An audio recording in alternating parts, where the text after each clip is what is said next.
नमस्कार दोस्तों। तो आज आपको हम सुनाते हैं गणेश व्रत कथा। एक बार महादेवी जी पार्वती सहित नर्मदा के तट पर गए। वहाँ एक सुंदर स्थान पर पार्वती जी ने महादेव जी के साथ चौपड़ खेलने की इच्छा व्यक्त की। तब शिव जी ने कहा, हमारी हार जीत का साक्षी कौन होगा।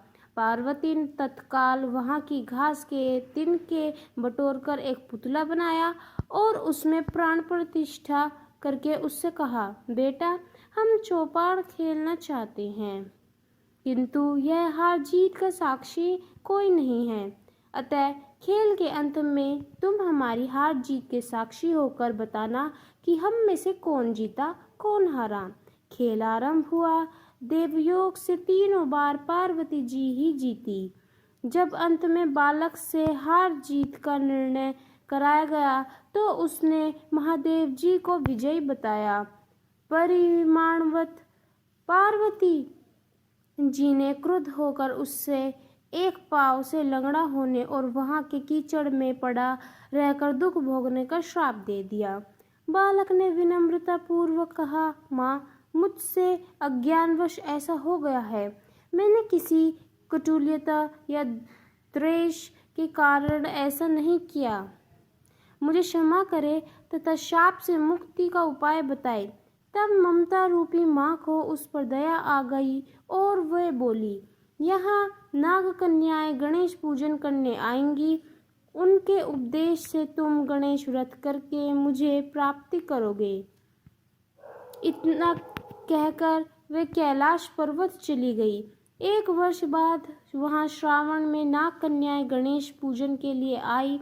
नाग कन्याओं ने गणेश व्रत करके उस बालक को भी व्रत की विधि बताई। तत्पश्चात बालक ने 12 दिन तक श्री गणेश जी का व्रत किया। तब गणेश जी ने उसे दर्शन देकर कहा, मैं तुम्हारे व्रत से प्रसन्न हूँ, मनवांछित फल मांगो।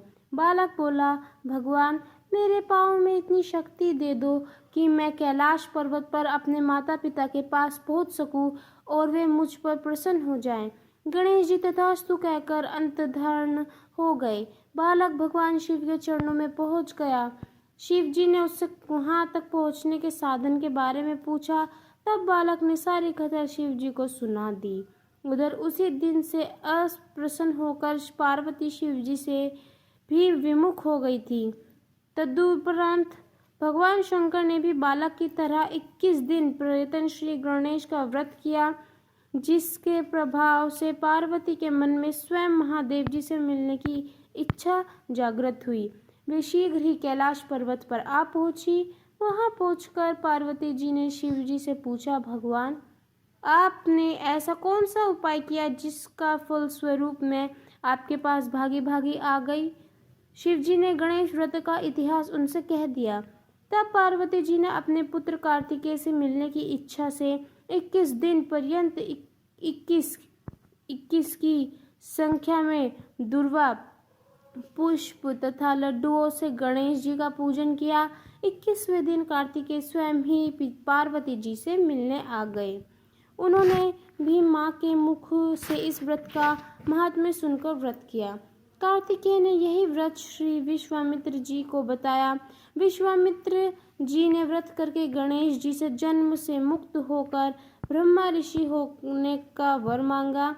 गणेश जी ने उनकी मनोकामना पूर्ण की। ऐसे हैं श्री उनकी मनोकामना पूरी की। ऐसे हैं श्री गणेश जी जो सबकी कामनाएं पूरी करते हैं। तो यह थी कहानी गणेश व्रत की। आपको ये कहानी कैसी लगी हमें ज़रूर बताएं। धन्यवाद।